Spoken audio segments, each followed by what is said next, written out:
Steeds meer coronabesmettingen, bron niet altijd duidelijk. Het is dinsdag 21 juli. Dit is Zeeland Nu. Veiligheidsregio wil mensen wakker schudden. Geen referendum, zeggen coalitiepartijen. En het buitenland vind je ook gewoon in Zeeland. Dag dames en heren. Het aantal coronabesmettingen in Zeeland is de afgelopen week verder opgelopen. Sinds 1 juli zijn er meer dan 100 Zeeuwen positief getest, voornamelijk in Goes. Het merendeel is te herleiden naar die 2 privéfeestjes in Goes, maar niet alle besmettingen zijn terug te leiden naar de bron. De GGD ziet dat Zeeuwen de coronamaatregelen steeds minder serieus nemen. Afstand houden van elkaar bijvoorbeeld. En dat noemt de organisatie zorgwekkend. Wij als GGD maken ons wel zorgen. Want ja, als dit zo doorgaat, dan kan het natuurlijk helemaal de pan uitreizen. Dat willen we niet met z'n allen. Dus we willen niet terug naar die intelligente lockdown. We willen eigenlijk gewoon lekker doorgaan met ons leven. Ja, dat is wat we allemaal willen. Maar ja, we moeten wel zorgen dat het virus geen kans krijgt.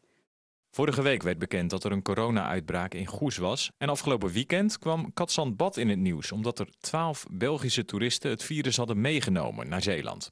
Nou, natuurlijk zijn er wel ogen op Zeeland gericht, omdat we een paar gevallen ook in onze provincie hebben gehad. Omdat we natuurlijk een hele toeristische provincie zijn, waar het gewoon druk is op dit moment.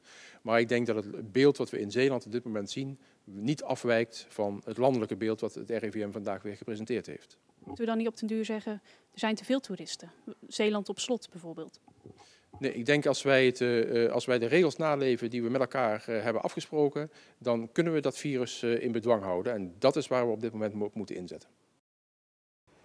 En in Vlissingen, waar zojuist de persconferentie was, is verslaggever Carlijn de Splenter. Carlijn, opnieuw meer besmettingen dus. Is dit nou een beetje die tweede golf waar velen bang voor zijn? De GGD en de veiligheidsregio hebben het nog niet over een tweede golf, maar wel over een zorgwekkende situatie. Dat misschien wel kan leiden tot die tweede golf waar iedereen het over heeft. Maar op dit moment dus nog niet. En dat heeft er ook mee te maken omdat er nog maar weinig ziekenhuisopnames zijn. Op dit moment ligt er maar 1 coronapatiënt in het ziekenhuis in Zeeland. Ja, en worden er dan nu wel extra maatregelen genomen om het aantal besmettingen tegen te gaan? Nee, die komen er niet. De handhaving op dit moment blijft hetzelfde. Wel wordt er nogmaals opgeroepen, de verantwoordelijkheid ligt bij de mensen zelf. Hou die 1,5 meter afstand. Laat je testen wanneer je klachten hebt. Dat wordt overigens wel veel gedaan. De teststraat in Goes is overvol. Het is hartstikke druk, waardoor de GGD dus een extra locatie op Walcheren gaat openen in augustus. Waardoor er op een dag geen 500 mensen getest kunnen worden, maar ruim 1000. Ja, en hoe zit het dan met die besmettingen die nergens toe te herleiden zijn? Ja, de GGD wijt dat toch aan het gedrag van mensen. Ze letten minder op. De afstand tussen mensen wordt minder. Dus nogmaals die oproep dus van de veiligheidsregio om dat toch te doen. Niet alleen aan Zeeuwen, maar ook aan toeristen. Dat ze toch die maatregelen serieus nemen. Daarnaast loopt er nog een bron- en contactonderzoek naar die besmettingen in Goes. Maar daar is nog even op wachten wat de uitslag van dat onderzoek zal zijn. Dankjewel, Carlijn.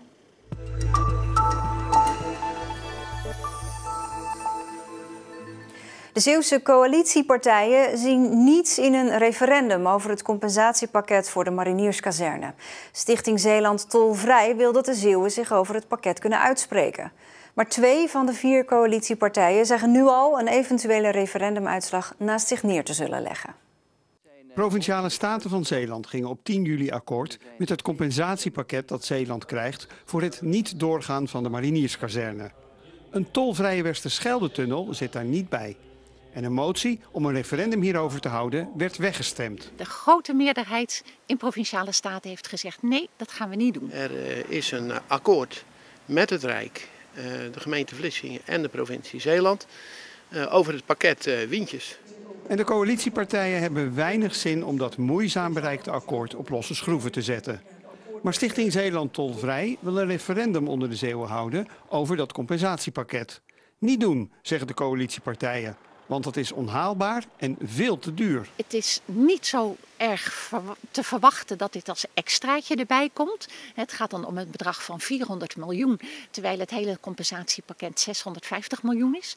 Wij zouden niet graag zien dat er allerlei dingen sneuvelen om die tolvrije tunnel erin te zetten. En volgens de VVD is er nog een risico. Ik vind dat we moeten vermijden dat het een strijd, een competitie wordt tussen de twee overkanten. En dat wil ik niet, dat is niet goed voor Zeeland, dat is niet in het belang van Zeeland. En ik denk dat we die tolvrije tunnel moeten proberen op een andere manier te bereiken. VVD en CDA geven nu al aan een eventuele referendumuitslag naast zich neer te leggen als blijkt dat het compensatiepakket zou moeten worden opengebroken. Coalitiepartijen SGP en PvdA gaan zover nog niet, maar ook zij zijn tegen een referendum over dit onderwerp.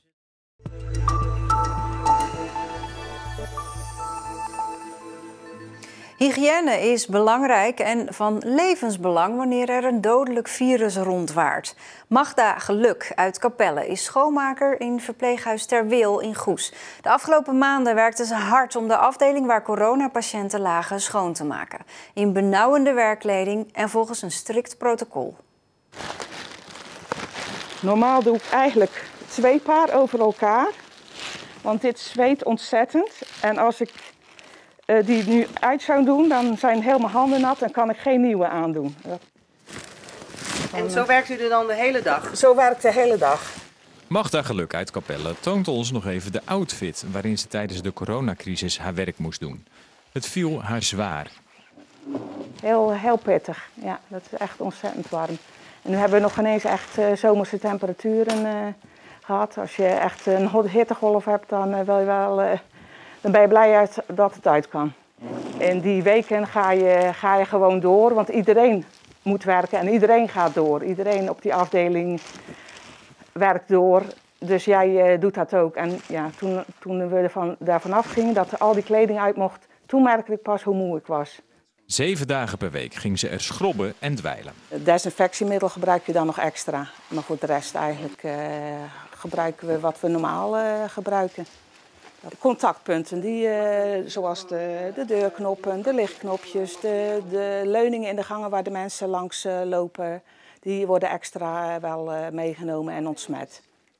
Bang om zelf besmet te raken is ze niet geweest. Krijg ik het, dan krijg ik het. En dan hoop ik maar dat ik de milde varianten van krijg. Nee, ik ben nooit er bang voor geweest. Terwijl er toch een heleboel collega's ziek zijn geworden. Dus nee, ik niet. Nu er geen besmettingen meer zijn, kan het schoonmaken weer worden gedaan in gewone kleding. Het is een stuk beter dan in de beschermende kleding. Een stuk minder warm. En inmiddels heeft Magda gemerkt dat haar werk meer gewaardeerd wordt. De laatste dag dat we in beschermende kleding hadden gewerkt en we kwamen beneden, wachtte mijn leidinggevende ons op. En werden we nog even extra toegesproken, kregen we nog een presentje als waardering. Voor al die weken dat we daar ons best hadden gedaan. Dus dat was wel heel fijn. Collega Ellen Nieuwenhuizen is hier voor meer nieuwtjes uit de provincie. De Nijmeegse Vierdaagse kan dit jaar natuurlijk niet doorgaan door het coronavirus. Daar heeft de organisatie nu iets op bedacht. En daar is fanatiek wandelaar Jaap van Belzen uit Vlissingen maar wat blij mee. De Koninklijke Wandelbond die heeft een alternatieve Vierdaagse georganiseerd met een app. En dan kan je op je mobiele telefoon de wandelapp downloaden en daar kan je gaan wandelen. Ik kruipen op blote voeten aan. Ik wil nog een keer Michieltje daar zien staan. Of je nou in het buitenland zit of in Groningen of in Limburg, dat maakt allemaal niet uit. Wij doen het hier in Vlissingen. Ik begin in de President Rooseveltlaan en dan ga ik zo de boulevard op. Dan ga ik later naar de Groene Boulevard en dan weer zo naar huis toe. En dat is precies 10 kilometer. Ja, hartstikke leuk. We hebben al gemerkt dat er veel toeristen zijn in de provincie. Ja. Daarom wordt op Walcheren de vakantiedokter weer ingezet. Dat was eigenlijk niet gepland. Ze dachten dat het vanwege het coronavirus niet nodig zou zijn. Maar die komt nu toch terug. En in Domburg heeft een plaatselijke supermarkt zijn openingstijden ook aangepast op de drukte. Normaal gesproken zijn we altijd open van 8 tot 8. En nu vanwege de enorme zomerdrukte gaan we open van 7 uur tot 10 uur 's avonds. Nou ja, je moet zo zien, als het bijvoorbeeld op een zaterdagmiddag tussen 4 en 7, dan staat het hier echt gewoon helemaal vol. Dan staan de rijen bij de kassa's tot hier. Ja, dan is het echt aansluiten. En mensen vinden het fijn dat ze een alternatief hebben om niet op die hele drukke momenten te komen. En we zien dan ook dat veel mensen in randtijden boodschappen gaan doen, dus of heel vroeg of heel laat, om de drukte te mijden. Ja, en veel mensen twijfelen of ze deze zomer wel naar het buitenland zullen gaan. Maar dat hoeft eigenlijk helemaal niet, hè? Nee, we hebben het vandaag op een rijtje gezet. Er is best wel veel buitenland in Zeeland. Is te vinden op onze website. Ik licht er even een paar uit. Je kent Turkije waarschijnlijk wel, in West-Vlaanderen. Turkije. Oftewel Turkije. Ja. Als je daar doorheen let, wel even opletten, want je bent er zo doorheen. Ja. En als je dan iets verder rijdt, dan kom je natuurlijk uit in Petit Paris. Ja, dat is IJsendijken. Maar waarom heet dat zo? Dat komt van vroeger. Toen woonden daar veel Franse en Waalse boeren in de omgeving. En die kleden hun vrouwen graag aan als echte Parisiennes, een beetje chic. En tegenwoordig vind je in IJsendijken ook nog steeds veel Franse plekjes en zelfs een echte Eiffeltoren. Ja, dus wereldmonumenten hebben we ook. Ja, bijvoorbeeld zoals die Zeemermin in Kopenhagen, dat beroemde standbeeld. Daar hebben we er zelfs meerdere van in Zeeland. We zien deze in Wemeldingen, maar er staat er ook eentje in Westkapelle en in Westerschouwen. En we hebben zelfs een toren van Pisa. Die ken ik niet, de toren van Pisa. Meliskerken? Ah, die kerk. Ja, die staat hartstikke scheef. Ja, dat kan je hier zien. Daar kan je natuurlijk ook hartstikke goede toeristenfoto's maken, zo met je hand ertegen. En we hebben aan onze verslaggever Carmen gevraagd of ze dat eens even wilde proberen. Ja, die is goed gelukt. Dus, conclusie, je hoeft helemaal niet weg. Nee, en meer van dit soort voorbeelden vind je op onze website. Dankjewel, hartstikke leuk. Toch wel een beetje een hoofdrol voor de zon vandaag. Maar later op de dag kwamen er wat stapelwolken overdrijven. Het werd 19 tot 22 graden. Morgen ook afwisselend zon en wolken, wel ietsje meer bewolking dan vandaag. En vanaf donderdag wordt het warmer. En hierna kun je kijken naar een nieuwe aflevering van Trots op Zeeland. Heeft u echt genoeg eten op? Ja, hij is hartstikke lief. We hebben alleen maar een beetje... Dat is het. Wil je de foto? Nee, dit was echt heel leuk. Ja. We hebben genoeg. Ja, Linda in de bocht. En daarmee beëindigen we deze Zeeland Nu. Ik wens u een hele fijne avond.